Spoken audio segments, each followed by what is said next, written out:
जोशीमठ के मारवाड़ी इलाके में लगातार भूस्खलन हो रहा है, जिसके बाद जल विद्युत परियोजना की कॉलोनी के अंदर मटमैला पानी लगातार जमीन के अंदर से निकल रहा है। इलाके के लोग दहशत में हैं। देखिए,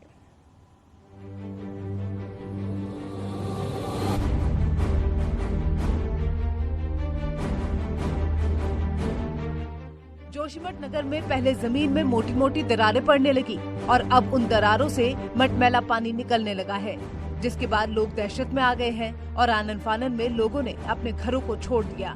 पानी कैसे और कहां से निकल रहा है, इसका किसी को अंदाजा नहीं है। जगह जगह से पानी रिस रहा है, तो ये एक खतरे की घंटी है आगे के लिए, बहुत भयानक। ये धीरे धीरे पानी जगह जगह से दिख रहा है। एक साथ अगर आएगा तो आप सोच भी नहीं सकते तो कितना तहस नहस हो जाएगा। पूरे जेपी कंपनी के अंदर पूरे ये बहा के ले जाएगा। तो इसको देखते हुए सरकार को इस पे निगाह दे यहाँ देखना चाहिए। ये विगत 12 घंटे के अंदर अंदर इतना बड़ा भू धसाव इस क्षेत्र में हो रहा है और जगह जगह ये मलबा वाला पानी निकल रहा है और ये करीब करीब काफी क्षेत्रों में निकल रहा है। पानी के रिसाव के बाद प्रशासनिक अधिकारी भी हरकत में आए। फौरन जेपी कंपनी की कॉलोनी को खाली कराया गया और लोगों को सुरक्षित स्थानों पर भेजा गया। बिल्डिंग्स के पीछे से पानी भी आ रहा है, मटमैला पानी भी आ रहा है। तो मौके पे अपनी टीम के साथ जब मैं गया तो मैंने वहाँ देखा कि वहाँ पे उनकी मेस में और काफ़ी और अन्य भवन भी हैं जिसमें काफ़ी दरारें आ गई हैं और एक साइड को उनके जो भवन है वो शिफ्ट कर नीचे को सिंक कर रहे हैं, वो सबसाइड कर रहा है। और उसके अतिरिक्त भी जो एक भवन के पीछे वहाँ पे काफ़ी मटमैला पानी भी आ रहा है। पानी के रिसाव का कारण एनटीपीसी की सुरंग को माना जा रहा है, पर ये जांच का विषय है। लेकिन जोशीमठ में खतरे की घंटी और तेजी के साथ बजने लगी है। चमोली से न्यूज़ 18 के लिए नितिन सेमवाल की रिपोर्ट। और चलिए अब आपको सीधा लिए चलते हैं। नितिन सेमवाल हमारे साथ जुड़ गए हैं जोशीमठ से। नितिन, काफी दिक्कत लोगों को यहाँ पर हो रही है, जो भूधंसाव हो रहा है, क्या वजह इसके पीछे मानी जा रही है? क्योंकि एक तो अलकनंदा नदी में जो कटाव हो रहा है वो भी एक वजह इसकी मानी गई है। अभी फिलहाल जहां पर आप मौजूद हैं, तस्वीरें दिखाइए और किस तरह के हालात बने हुए हैं। जी निश्चित रूप से मैं आपको सीधी तस्वीरें दिखाता हूँ। आप देखिए, ये पानी कल लगभग 11 बजे के पास लीकेज हुआ था। आप देखिए कितना फोर्स इस पानी का बढ़ गया है। जो पहले हमने तस्वीरें भेजी थी इतना पानी नहीं था, लेकिन अब देखिए किस तरीके से ये पानी बढ़ गया है। और आपको दूसरी तस्वीरें दिखाएंगे।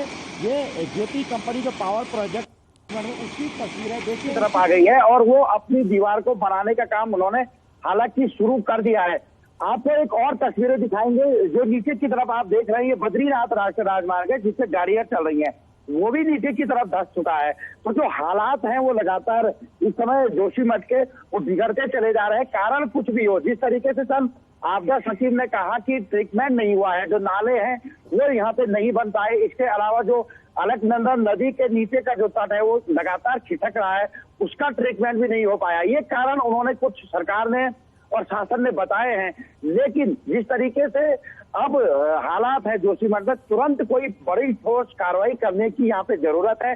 जो लोग प्रभावित हैं उन्हें ठीक करने की कोशिश की जानी चाहिए, यानी कि उनको मदद देने की कोशिश यहाँ पे की जानी चाहिए। जोशीमठ में लगातार पानी का रिसाव हो रहा है और अभी सबसे ज्यादा खतरा इसी से बना हुआ है। जी नितिन, कहा जा रहा है कि प्रशासन भी लोगों को शिफ्ट कर रहा है और कुछ लोग खुद ही पलायन कर रहे हैं। जिस तरह की स्थिति बनी हुई है, प्रशासन किस तरह से मददगार साबित हो रहा है?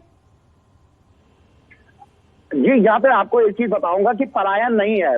जिन लोगों ने देहरादून में मकान बनाए हैं वो लोग यहाँ से चले गए हैं क्योंकि उनके घरों पर दरार पड़ी हुई है।